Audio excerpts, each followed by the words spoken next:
كل نفس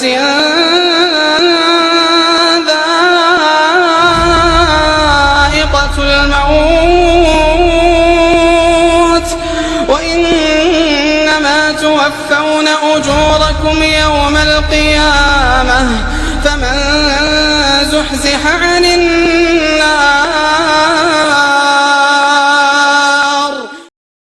ہمارے درس کا موضوع ہے قبر کے مختلف احوال. گزشتہ درس میں ہم نے موت اور اس کے مختلف احوال کے متعلق گفتگو کی تھی. بات یہاں پہ رکی تھی کہ کس طرح آدمی موت کی سختیوں سے خود کو بچائے اور موت کے وقت کیسے ثابت قدم رہے. آج بات یہاں سے شروع ہوگی کہ جب آدمی وفات پا جاتا ہے تو اس کی تجہیز و تکفین کا معاملہ ہوتا ہے. اسے غسل دیا جاتا ہے، کفنایا جاتا ہے اور کاندھوں پر اٹھائے قبرستان کی طرف لے جایا جاتا ہے.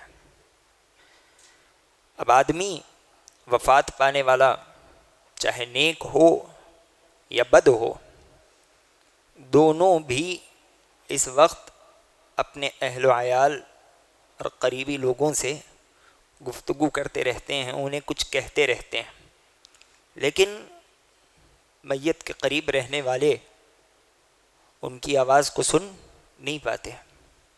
اللہ کے نبی علیہ الصلوۃ والسلام نے کہا کہ اگر سن لیں تو اس آواز کو سننے کی وجہ سے وہ بے ہوش ہو کر گر پڑے. ابو سعید خدری رضی اللہ تعالیٰ عنہ راوی حدیث ہیں، کہتے ہیں کہ اللہ کے نبی علیہ الصلوۃ والسلام نے کہا اذا وضعت الجنازہ فاحتملها الرجال على اعناقهم فان كانت صالحة قالت قدموني قدموني وان كانت غير صالحة قالت يا ويلها اين يذهبون بها يسمع صوتها كل شيء الا الانسان ولو سمعها الانسان لصعق. رواہ البخاری. اس حدیث کے راوی ابو سعید خدری رضی اللہ تعالی عنہ ہیں. آپ کہتے ہیں کہ اللہ کے نبی علیہ الصلوۃ والسلام نے ارشاد فرمایا کہ جب جنازہ تیار ہو جاتا ہے اور اسے لوگ اپنے کاندھوں پر اٹھاتے ہیں، اگر وہ جنازہ مومن کا ہو، صالح انسان کا ہو، تو وہ جنازہ اٹھانے والوں سے یہ کہہ رہا ہوتا ہے قدمونی قدمونی، مجھے جلد لے چلو جلد لے چلو. اور اگر وہ صالح انسان کا جنازہ نہ ہو تو پھر وہ یہ کہتا رہتا ہے یا ویلہا این یذہب بہا، ہائے بربادی، ہائے افسوس، تم اس جسم کو اٹھائے کہاں جا رہے ہو. اللہ کے نبی علیہ الصلوۃ والسلام نے کہا کہ مردے کی یہ آواز جن و انس کے علاوہ ساری مخلوقات سنا کرتی ہیں، اور اگر انسان اس آواز کو سن لے تو لصائق، وہ بے ہوش ہو کر گر پڑے. اس کے بعد انسان کو قبر میں رکھ دیا جاتا ہے. قبر اس چیز کو کہتے ہیں جس میں کچھ چھپا دیا جائے. قبر میں انسان کو چھپا دیا جاتا ہے. اور قبر کو برزخ بھی کہتے ہیں. اس کا ایک نام عالم برزخ ہے، پردے کی جگہ. وہ اس دنیا اور آخرت کے درمیان میں ایک پردہ ہے. جس طرح موت کے وقت اہل ایمان اور عاصیوں کے درمیان میں تفریق تھی، وہی تفریق قبر میں بھی ہوگی. مومن ہوں گے تو ان کے ساتھ اچھا معاملہ ہوگا، امتیازی سلوک ہوگا، ان کے لیے بشارتیں ہوں گی. اور اگر مومن نہ ہو، گناہ گار ہو، کافر ہو، منافق ہو، تو جس طرح موت کے وقت اس کے لیے تکلیفیں تھیں، فرشتوں کی طرف سے ڈانٹ ڈپٹ اور مار پیٹ تھی، وہی معاملہ ان کا قبر میں بھی ہوگا. مومن کے ساتھ کیا معاملہ ہوگا؟ تو اللہ کے نبی علیہ الصلوۃ والسلام نے کہا کہ مومن کی قبر سرسبز وہ شاداب باغ کی طرح بنا دی جائے گی اور 70 گز وسیع کر دی جائے گی، اور اللہ تبارک و تعالی اس کی قبر میں چاندنی رات جیسی روشنی پیدا فرما دے گا۔ یہ مومنوں کے ساتھ امتیازی سلوک ہے۔ ہمیں اللہ سے دعا کرنی چاہیے کہ الہ العالمین ہماری قبر بھی تو انہی مومنوں کی سی بنا دے جن کا ذکر اس حدیث میں آیا ہے۔ اللہ کے نبی علیہ الصلوۃ والسلام نے کہا ان المؤمن فی قبرہ لفی روضۃ خضراء فیرحب له قبره 70 ذراعا وینور له کالقمر لیلۃ البدر، یعنی ایک مومن کو جب قبر میں رکھ دیا جاتا ہے تو اس کی قبر اس کے لیے سرسبز شاداب باغ ہو جاتی ہے اور 70 گز وسیع ہو جاتی ہے، اور اس میں چاندنی رات جیسی روشنی اللہ تبارک و تعالی پیدا فرما دیتا ہے۔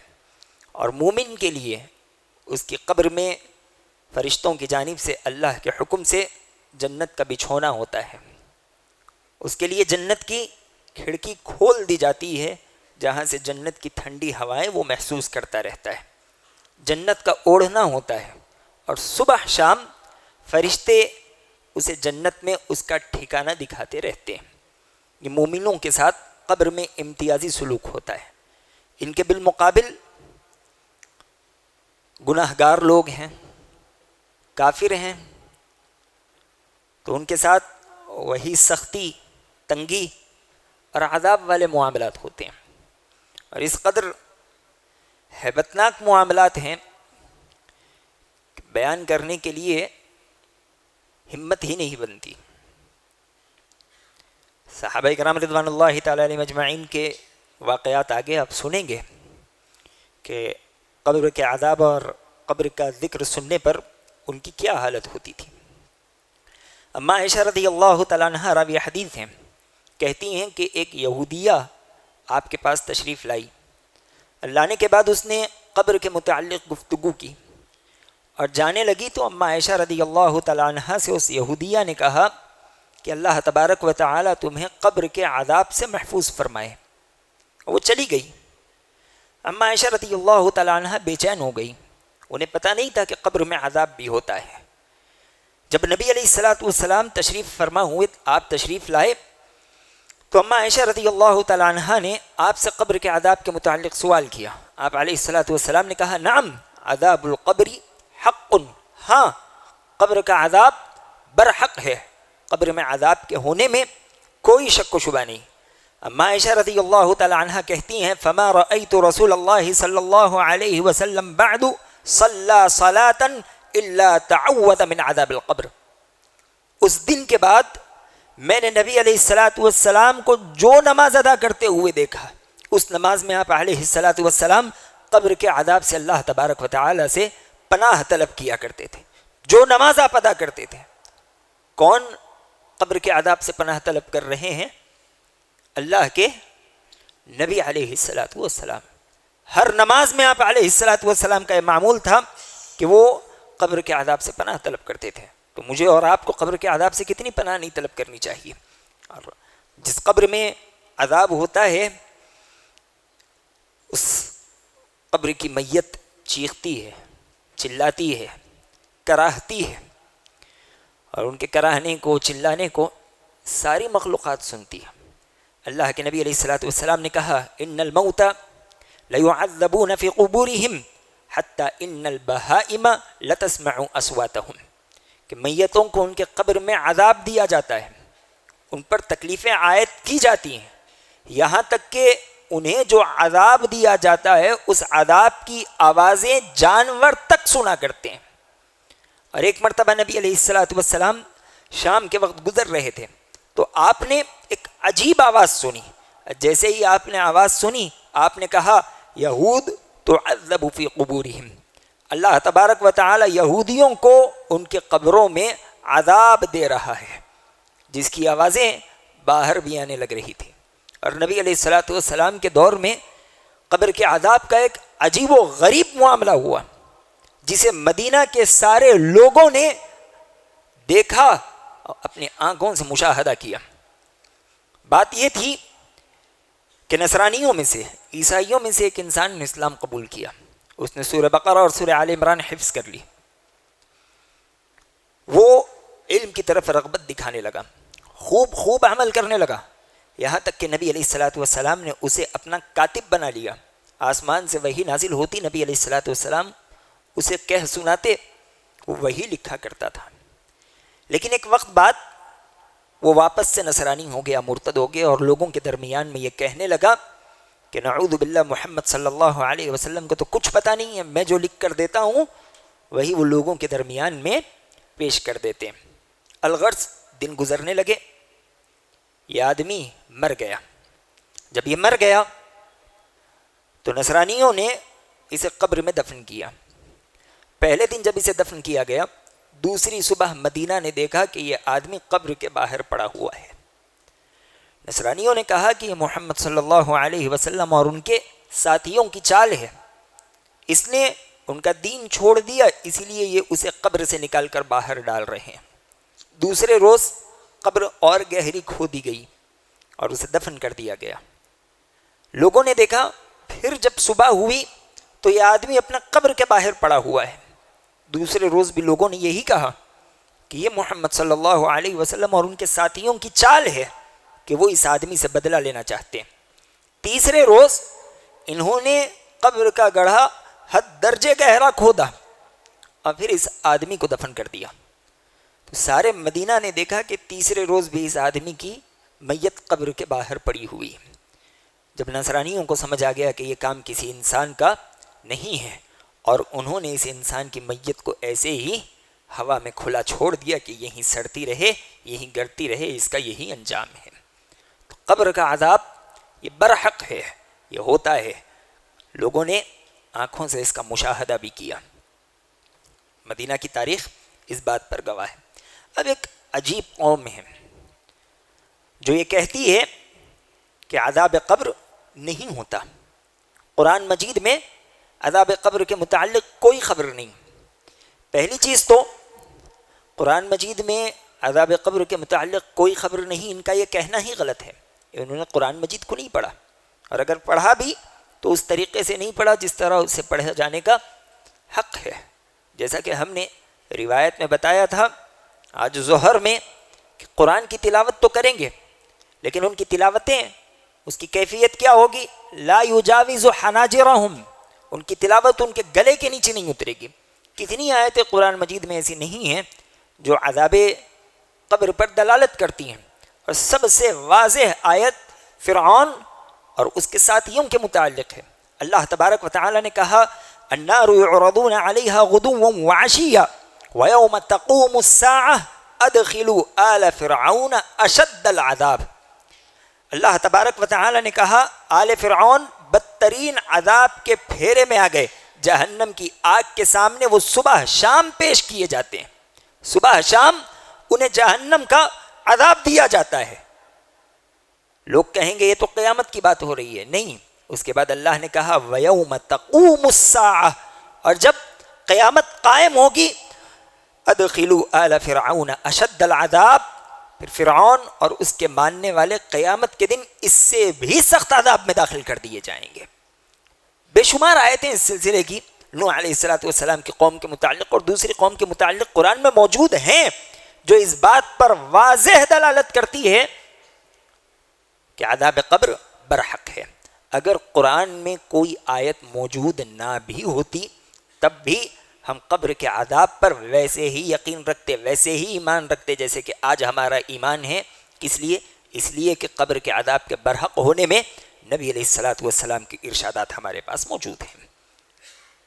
قبر کے عذاب پر ایمان لانے کے لیے نبی علیہ السلام کی ایک روایت ہمارے لیے کافی ہے۔ باوجود اس کے نبی علیہ السلام کی کئی روایتیں اللہ تبارک و تعالی نے ہم تک پہنچا دی، یہ ہم پر اللہ تبارک و تعالی کا عظیم احسان ہے۔ اور عذاب قبر جو ہوتا ہے ایسے ہی معمولی عذاب نہیں ہوتا، بڑا سخت ہوتا ہے، شدتوں کے ساتھ ہوتا ہے۔ اس کی شدت کا یہ عالم ہے کہ ایک مرتبہ نبی علیہ السلام ایک قبر کے دہانے بیٹھے اور آپ دھیرے دھیرے رونے لگے۔ آپ کی آنکھوں سے اتنے آنسو نکلے کہ صحابہ کہتے ہیں حتی بل الثری، کہ آپ علیہ الصلاۃ والسلام اس قدر رونے لگے کہ آپ کی آنکھوں کے آنسوں سے زمین بھیگنی شروع ہو گئی، زمین بھیگ گئی۔ اور اس کے بعد آپ علیہ الصلاۃ والسلام نے کہا یا اخوانی لمثل ھذا فاعدوا، اے میرے ساتھیو، اے میرے بھائیو، اس جگہ کے لیے تیاری کر لیا کرو۔ نبی علیہ الصلاۃ والسلام قبر کے عذاب سے اس قدر ڈرا کرتے تھے۔ اور اس کے عذاب کی سختی اس بات سے بھی پتہ چلتی ہے کہ ایک روایت میں نبی علیہ الصلاۃ والسلام نے کہا کہ اگر تمہیں قبر کا عذاب پتہ چل جائے تو تم اپنے مردوں کو دفن کرنا چھوڑ دو گے، تم لوگوں کو ایسے ہی کھلے میں پھینک دو گے، تم اس قدر عذاب قبر سے ڈر جاؤ گے۔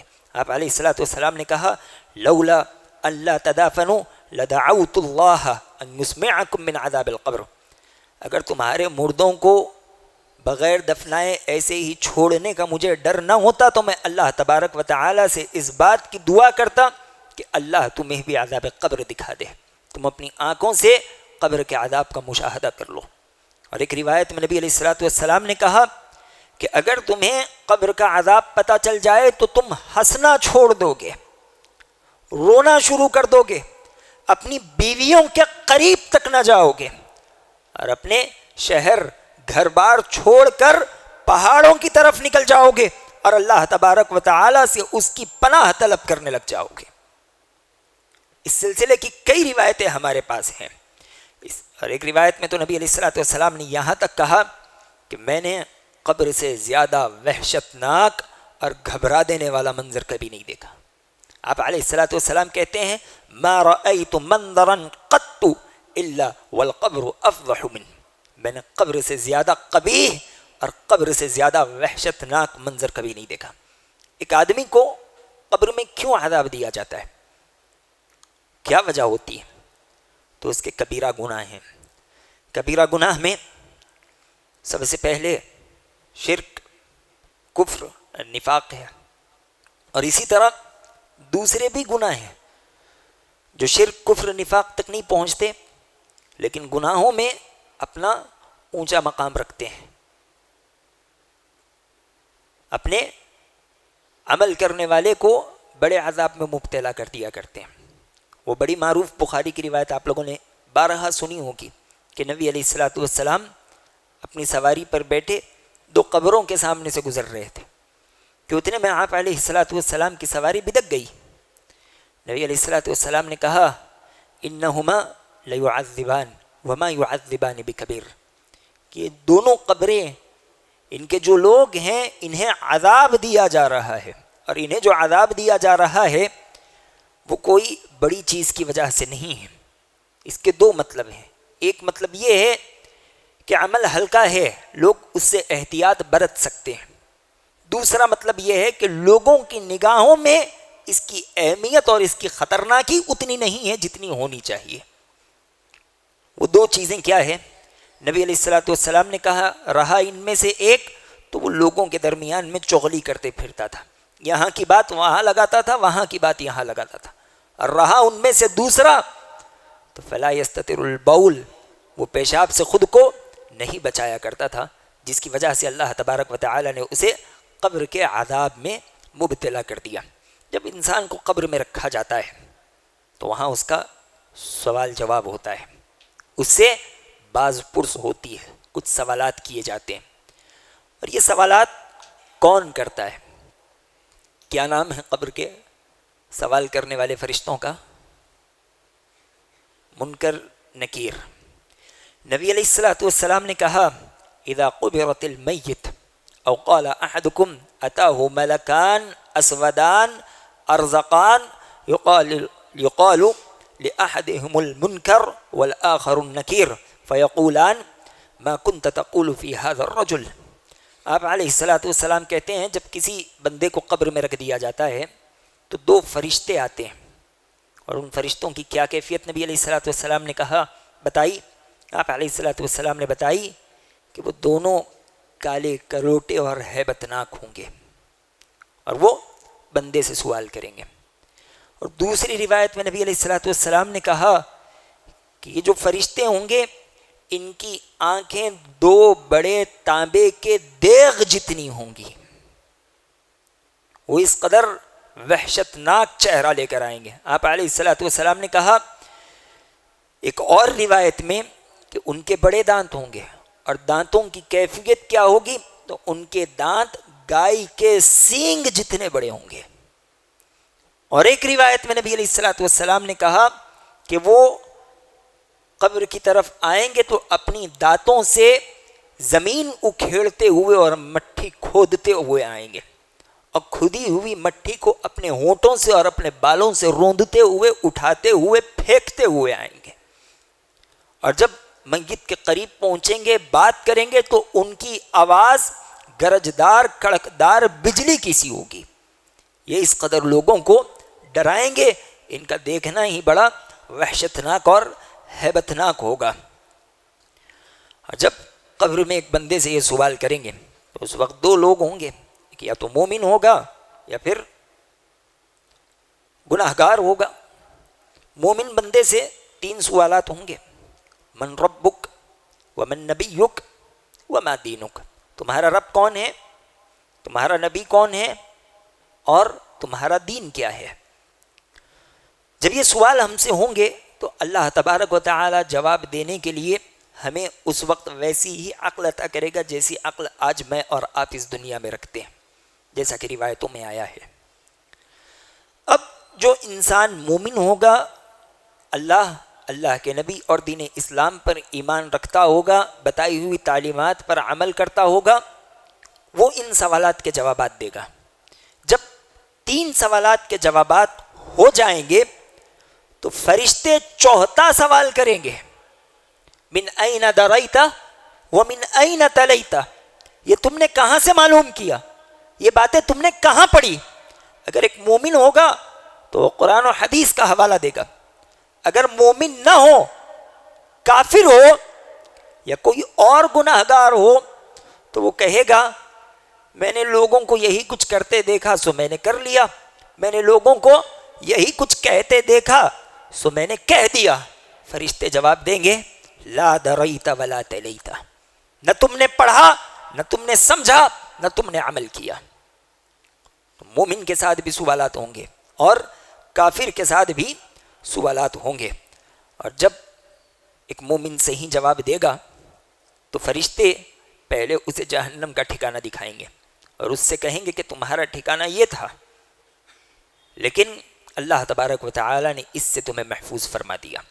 اور پھر جنت کی کھڑکی کھولیں گے اور بتائیں گے کہ اب تمہارا یہ ٹھکانہ ہے. لیکن اس کے بالمقابل جو کافر ہوگا وہ افسوس کرتے رہے گا، کہتے رہے گا ہاں ہاں لا ادری. جو گناہ گار ہوگا اس کا بھی یہی معاملہ ہوگا. وہ کہے گا کہ ہائے افسوس، میں نہیں جانتا اسلام کیا ہے، نبی علیہ الصلوۃ والسلام یعنی محمد کے شخص کا نام ہے، اور میرا رب کون ہے. فرشتے اسے جنت دکھائیں گے اور کہیں گے کہ یہ تمہارا ٹھکانہ تھا لیکن تم نے اسے گوا دیا. اور اللہ تبارک و تعالیٰ کے حکم سے اس کی قبر میں جہنم کا بستر لگا دیا جائے گا اور اس کے اوڑھنے کے لیے جہنم کے انگارے ہوں گے. اس کا اوڑھنا بچھونا جہنم کا کر دیا جائے گا. اللہ تبارک و تعالی قبر کے اس فتنے سے ہماری حفاظت کرے. جو آدمی قبر میں صحیح جوابات نہ دے سکے اس کے عذاب کی بھی مختلف قسمیں ہوں گی، مختلف شکلیں ہوں گی، اور مختلف قسموں سے اسے تکلیف دی جائے گی. اس کے لیے ایک عذاب یہ ہوگا کہ جہنم کی جانب سے زہریلی ہوا اس انسان پر چھوڑی جائے گی، اور ایک عذاب یہ ہوگا کہ قبر اس انسان کو دبائے گی. نبی علیہ الصلوۃ والسلام نے کہا کہ اتنا دبائے گی کہ ایک پھسلی دوسری پھسلی میں گھس جائے گی. اور ایک روایت کے مطابق نبی علیہ الصلوۃ والسلام نے کہا کہ اس انسان پر ایک بدتر شکل والا فرشتہ مسلط کر دیا جائے گا جو اندھا ہوگا، بہرا ہوگا، گونگا ہوگا، اور وہ فرشتہ اس کے کان اور گدی کے درمیان میں ایک گرز لے کر مارتا رہے گا. جب ایک گرز مارے گا تو اس انسان کا جسم پھٹ کر ریزہ ریزہ ہو جائے گا. پھر اللہ تبارک و تعالی اس کے جسم کو اثر نو پورا کر دے گا. جیسے ہی جسم پورا ہوگا وہ فرشتہ دوسرا گرز مارے گا، یہ انسان چیخے گا، چلائے گا، اس کا جسم پھر سے پھٹ جائے گا۔ نبی علیہ الصلوۃ والسلام نے کہا کہ اس کے ساتھ یہ معاملہ قیامت تک چلتا رہے گا۔ اللہ تبارک و تعالی قبر کے ان وحشتناک مناظر سے ہماری حفاظت فرمائے۔ اسی طرح قبر کے عذاب کی ایک شکل نبی علیہ الصلوۃ والسلام نے یہ بھی بیان فرمائی کہ قبر میں انسان پر بچھو اور بڑے بڑے سانپ مسلط کر دیے جائیں گے، اور آپ علیہ الصلوۃ والسلام نے کہا کہ وہ سانپ اس قدر وحشتناک اور خطرناک ہوں گے، اس قدر زہریلے ہوں گے کہ اگر ان میں سے کوئی ایک سانپ اس دنیا میں پھنکار مار دے، پھونک مار دے، اپنا زہر پھینک دے، تو قیامت تک ساری دنیا میں اناج کا ایک دانہ تک نہیں اگے گا، اس قدر زہریلے وہ سانپ ہوں گے۔ اور ایک روایت کے مطابق نبی علیہ الصلوۃ والسلام نے کہا کہ قبر میں ایک نافرمان آدمی پر اللہ تبارک و تعالی 99 سانپ مسلط کرے گا۔ ایک سانپ کی پھنکار ساری دنیا کے اناج کو جلا کر راکھ کرنے کی قدرت رکھتی ہے۔ اور ایک انسان کو عذاب دینے کے لیے نبی علیہ الصلوۃ والسلام نے کیا کہا کہ اس پر 99 سانپ مسلط کر دیے جائیں گے، اور آپ علیہ الصلوۃ والسلام نے کہا کہ ہر سانپ کے 70 منہ ہوں گے، ہر سانپ کے 70 منہ ہوں گے، اور ہر منہ کے 7 سر الگ ہوں گے۔ اتنی جگہوں سے ایک انسان کو اللہ تبارک و تعالی قبر کے عذاب میں ملوث کرے گا۔ اسی لیے صحابہ کرام رضوان اللہ تعالی علیہ مجمعین قبر کے عذاب سے حد درجے ڈرا کرتے تھے۔ عثمان بن عفان رضی اللہ تعالیٰ جب کبھی کسی قبر پر بیٹھتے، کسی قبر پر جاتے، وہاں سے گزر ہوتا تو زار و خطار روتے، اتنا روتے کہ روتے روتے آپ کی داڑھی بھیگ جاتی۔ لوگ کہتے کہ آپ کے سامنے جنت و جہنم اور میدان محشر کے واقعات کا تذکرہ کیا جاتا ہے، وہاں کے احوال بیان کیے جاتے ہیں، آپ اس قدر نہیں روتے، لیکن آپ قبر کو دیکھ کر اتنا کیوں روتے ہیں؟ عثمان بن عفان رضی اللہ تعالیٰ عنہ کہتے ہیں کہ یہ قبر آخرت کی منزلوں میں سب سے پہلی منزل ہے۔ جو انسان یہاں کامیاب ہو جائے اس کے لیے آگے کی تمام منزلیں آسان کر دی جاتی ہیں، اور جو انسان یہاں کامیاب نہ ہو، جس کے ساتھ یہاں سختی والا معاملہ ہو، تو اس کے بعد کی تمام منزلیں اس انسان کے لیے پریشان کن ہو جاتی ہیں۔ اس سلسلے میں اسماء بنت ابی بکر صدیق رضی اللہ تعالی عنہ کی ایک روایت ہے۔ آپ کہتی ہیں قام رسول اللہ صلی اللہ علیہ وسلم فذكر الفتنة التي يفتن بها المرء في قبره فلما ذكر ذلك ضج المسلمون زجة حالت بيني وبين أن أفهم كلام رسول الله صلی اللہ علیہ وسلم۔ اسماء بنت ابی بکر رضی اللہ تعالی عنہ کہتی ہیں کہ ایک مرتبہ اللہ کے نبی علیہ الصلوۃ والسلام نے ہمارے سامنے قبر کے عذاب اور اس کے فتنے کا ذکر فرمایا۔ جب آپ علیہ الصلوۃ والسلام نے قبر کے عذاب کا ذکر کیا تو صحابہ اکرام رضوان اللہ تعالی علیہ مجمعین قبر کے عذاب سن کر اس قدر رونے لگے کہ ساری مسجد میں ان کے چیخوں کی آواز آنے لگ گئی، اور انہوں نے اتنی ہچکیاں لی کہ میرے اور اللہ کے نبی علیہ الصلوۃ والسلام کے درمیان میں صحابہ کی ہچکیاں آڑی آ گئی۔ اب نبی علیہ الصلوۃ والسلام جو کہہ رہے تھے، آپ کی بات، آپ کا فرمان میرے کانوں تک اسی وجہ سے نہیں پہنچ رہا تھا کہ صحابہ قبر سے ڈر کر رو رہے ہیں۔ عمرو بن عاص رضی اللہ تعالیٰ عنہ وفات کے وقت رونے لگے، آپ نے خوب رویا، ہر حال کا ذکر کیا۔ اس کے بعد آپ نے کہا کہ جب مجھے قبر میں دفن کر دو تو میری قبر کے پاس کھڑے رہ کر اتنی دیر تک دعا کرنا جتنی دیر میں ایک اونٹ ذبح ہو کر کٹ کر لوگوں کے درمیان میں بٹ جاتا ہے، یہاں تک کہ جب فرشتے میرے پاس آئے تو تمہارے دعاؤں کی وجہ سے اللہ تبارک و تعالی ان کے فتنوں سے میری حفاظت فرماتے، تمہارے دعاؤں کی وجہ سے اللہ تبارک و تعالی مجھے ثابت قدم رکھے، میں صحیح جواب دے سکوں۔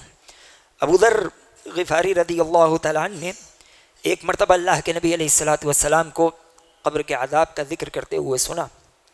جیسے ہی آپ نے اللہ کے نبی علیہ السلام کو عذاب قبر کا ذکر کرتے ہوئے سنا، کہنے لگے کاش میں انسان ہی نہ ہوتا، میں کوئی درخت ہوتا، اسے کاٹ دیا جاتا، جلا دیا جاتا، اس کا معاملہ ختم ہو جاتا۔ کاش میں انسان نہ ہوتا تو مجھے قبر کے فتنے کا سامنا نہ کرنا پڑتا۔ یہ کون کہہ رہے ہیں؟ یہ اللہ کے نبی علیہ السلام کے صحابہ کہہ رہے ہیں، جن کے بارے میں اللہ تبارک و تعالی نے قرآن میں کہا رضی اللہ عنہم ورضوا عنہ، وہ اللہ سے راضی ہیں، اللہ ان سے راضی ہے۔ اب قبر کے فتنے سے انسان کیسے بچے، اس عذابات سے خود کو کیسے بچا سکے؟ تو ابو ذر غفاری رضی اللہ تعالیٰ عنہ کی روایت ہے، آپ کہتے ہیں کہ انی لکم ناصح انی علیکم شفیق صلوا فی ظلمۃ اللیل لوحشۃ القبور۔ آپ کہتے ہیں کہ لوگوں میں تمہیں نصیحت کرتا ہوں، میں تم پر خوف کھاتا ہوں، میں تمہارے لیے عذاب قبر سے ڈرتا ہوں، اس سے بچنے کے لیے تم رات کے اندھیرے میں نماز پڑھا کرو۔ اور ایک روایت میں اللہ کے نبی علیہ السلام نے کہا، جس کے راوی عبداللہ بن سلام رضی اللہ تعالیٰ عنہ، آپ صلی اللہ علیہ وسلم نے کہا افشوا السلام واطعموا الطعام وصلوا باللیل والناس نیام تدخلوا الجنۃ بسلام۔ لوگو سلام کو عام کرو، جسے جانتے ہو جسے نہ جانتے ہو ہر کسی کو سلام کرو، لوگوں کو کھانا کھلاؤ، مہمان نوازی کرو، غریبوں کے پیٹ بھرا کرو، اور جب رات میں لوگ سوتے ہوں اٹھو، اٹھ کر اللہ تبارک و تعالیٰ کے حضور قیام کرو، اللہ کی عبادت کیا کرو۔ جب تم یہ 3 کام کر لو گے تو اللہ تبارک و تعالیٰ تمہیں سلامتی کے ساتھ جنت میں داخل کر دے گا۔ تو رات کی نماز ہمیں عذاب قبر سے بچاتی ہے، وگرنہ کوئی آدمی یہ نہ سمجھے کہ میں موحد ہوں، میرا عمل بہتر ہے، میں قبر کے فتنے میں ملوث نہیں کیا جاؤں گا۔ اگر ہم میں سے کوئی آدمی یہ سوچتا ہے تو وہ اس کی خام خیالی ہے، احمقانہ تصور ہے۔ اللہ کے نبی علیہ السلام نے سعد بن معاذ رضی اللہ تعالیٰ عنہ کے بارے میں فرمایا۔ کون ہے سعد بن معاذ؟ کون ہے؟ جن کی وفات سے اللہ کا عرش ہل گیا، اہتزت العرش بموت سعد۔ نبی علیہ السلام نے کہا کہ سعد کی موت سے، سعد کی وفات سے اللہ کا عرش ہل گیا۔ وہ سعد جس کی وفات پر اللہ تبارک و تعالی نے 70,000 فرشتوں کو نازل کیا، وہ سعد، ان کی قبر کا معاملہ یہ ہے کہ نبی علیہ السلام نے کہا کہ جب سعد کو قبر میں رکھا گیا تو قبر سعد کو دبانے لگی،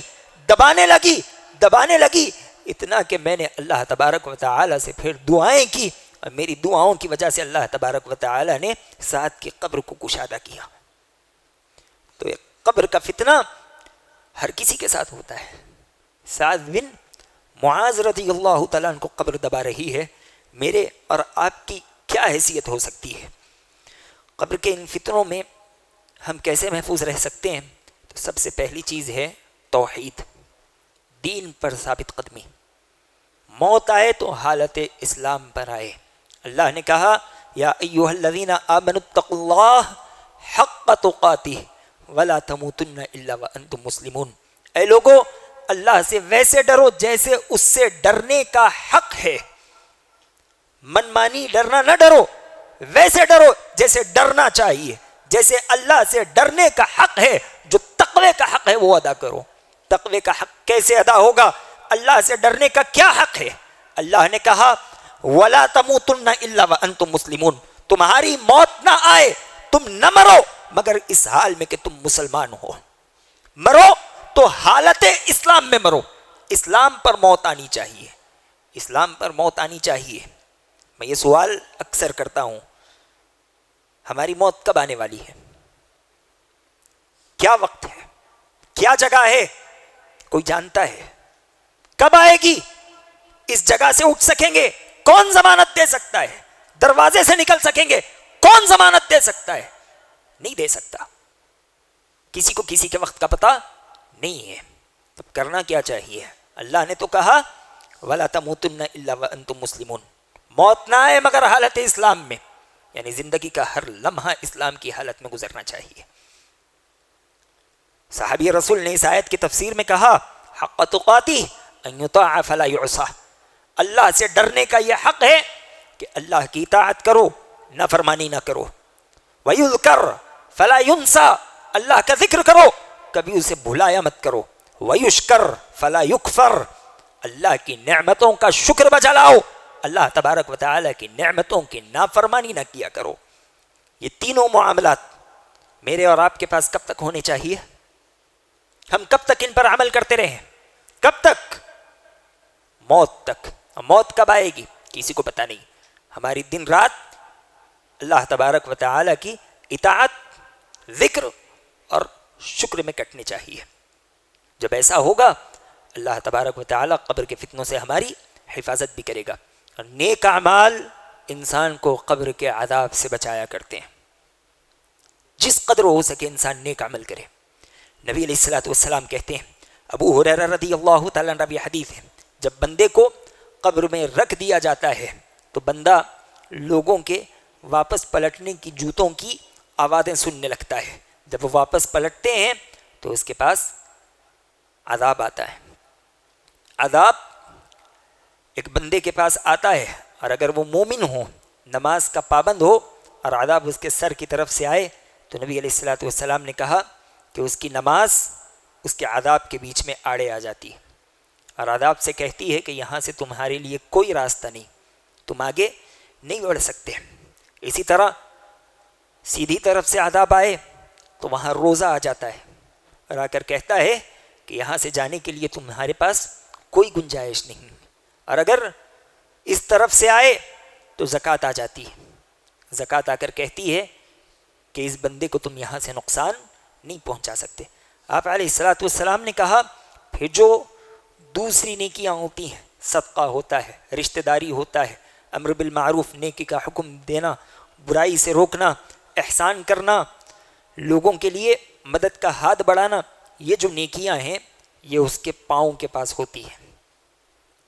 جب عذاب وہاں سے اس کا سامنا کرتا ہے تو یہ نیکیاں اس کے سامنے آتی ہیں اور عذاب سے ڈھال بن جاتی ہے، اور عذاب سے کہتی ہے کہ یہاں سے جانے کے لیے تمہارے پاس کوئی راستہ موجود نہیں ہے۔ تو انسان نیک اعمال کرے، نیک اعمال کی وجہ سے اللہ تبارک و تعالی عذاب قبر اس سے دور رکھے گا، اور اسی طرح صدقہ عذاب قبر کو ہم سے دور رکھتا ہے۔ نبی علیہ الصلوۃ والسلام نے کہا ان الصدقہ لتطفئ حر القبر عن اہلها، صدقہ کرنے والوں سے قبر کی گرمی کو دور کر دیتا ہے۔ سورہ ملک کی تلاوت ہے۔ اب علیہ الصلوۃ والسلام نے کہا کہ جو آدمی سونے سے قبل سورہ ملک کی تلاوت کرے اللہ تبارک و تعالی اسے قبر کے عذاب سے محفوظ رکھتا ہے۔ اس سلسلے کی کئی روایتیں ہیں، اگر ہم وہ روایتیں پڑھنے لگ جائیں تو ہمارے لیے وقت کم پڑ جائے گا۔ یہ جو وقت ہے عبادتوں کا وقت ہے، انفرادی طور پر عبادتیں کریں۔ اس سارے درس کا خلاصہ یہ ہے کہ قبر کی منزل نچوڑ دینے والی، جھنجھوڑ دینے والی منزل ہے۔ اللہ تبارک و تعالی اس منزل میں ہمیں ثابت قدم رکھے۔ مجھے اور آپ کو دن رات بارہا قبر کے عذاب اور اس کے فتنے سے اللہ کی پناہ طلب کرنی چاہیے۔ نبی علیہ الصلوۃ والسلام قبر کے عذاب سے اللہ کی پناہ طلب کر رہے ہیں۔ عمرو بن عاص رضی اللہ تعالیٰ عنہ، عثمان بن عفان رضی اللہ تعالیٰ عنہ، ابو ہریرہ رضی اللہ تعالیٰ عنہ، اور ان کے علاوہ کئی صحابہ ہیں جو قبر کا نام سنتے ہی رونے لگ جاتے، اللہ تبارک و تعالی سے ڈرنے لگ جاتے، اس کی پناہ طلب کرتے کہ الہ العالمین اس منزل میں ہمیں ثابت قدم رکھنا اور اس کے فتنوں سے ہماری حفاظت کرنا۔ مجھے بھی اور آپ کو بھی اس بات کا پورا خیال رکھنے کی ضرورت ہے کہ بڑی عجیب منزل ہے کہ آدمی اکیلا ہوتا ہے۔ ایک لمحے کے لیے تصور کریں، جیسی تکلیف ہوگی اسے اس کا سامنا کرنا پڑے گا۔ 90 سانپ، ایک سانپ کے 70 سر، ہر سر کے پھر 7 سر، اور ایک پھنکار ایسی کہ ساری دنیا کی نعمتیں مٹ جائے۔ اللہ تبارک و تعالی وہ مجھ جیسے اور آپ جیسے 4 فٹ 5 فٹ 6 فٹ کے آدمیوں پر مسلط کر دے. اللہ میری اور آپ کی سے حفاظت کرے. ایسا گرز کہ جسے پہاڑ پر مار دیا جائے تو پہاڑ ریزہ ریزہ ہو جائے، وہ گرز ہمارے کان اور گدی کے درمیان میں مارا جائے گا. اللہ تبارک و تعالیٰ اس سے ہماری حفاظت کرے. بڑا سخت مرحلہ ہے. نبی علیہ الصلوۃ والسلام رات کی دعائیں پڑھتے تو اللہ سے رو رو کر قبر کے عذاب سے پناہ طلب کرتے. تو مجھے اور آپ کو بھی قبر کے عذاب سے بارہا پناہ طلب کرنی چاہیے. ہماری کوئی نماز ایسی نہ ہو جس میں ہم عذاب قبر سے پناہ نہ طلب کریں. نبی علیہ الصلوۃ والسلام کی سکھائی ہوئی دعائیں ہمارے پاس موجود ہیں. ہم ان دعاؤں کو یاد کر لیں اور ان دعاؤں سے اللہ تبارک و تعالیٰ سے قبر کے عذاب سے پناہ طلب کرتے رہیں. اللہ تبارک و تعالیٰ سے دعا ہے کہ الہ العالمین تو قبر کے فتنے سے ہماری حفاظت فرما. ہمارا خاتمہ ہو تو خاتمہ بالخیر ہو. الہ العالمین قبر میں منکر نکیر کے حالات اور معاملات کو ہم پر آسان کر دے. الہ العالمین قبر کے ہر طرح کے عذاب سے ہماری حفاظت فرما. ہمارے لیے قبر تا حد نگاہ وسیع کر دے. قبر میں ہمارے لیے جنت کی کھڑکی کھول دے. جنت کا بچھونا ہو، جنت کا اوڑھنا ہو. ہمارے گزرنے کے بعد لوگ ہمارے حق میں دعائے خیر کرتے رہے. آمین. وآخر دعوانا الحمد للہ رب العالمین والسلام علیکم ورحمۃ اللہ وبرکاتہ.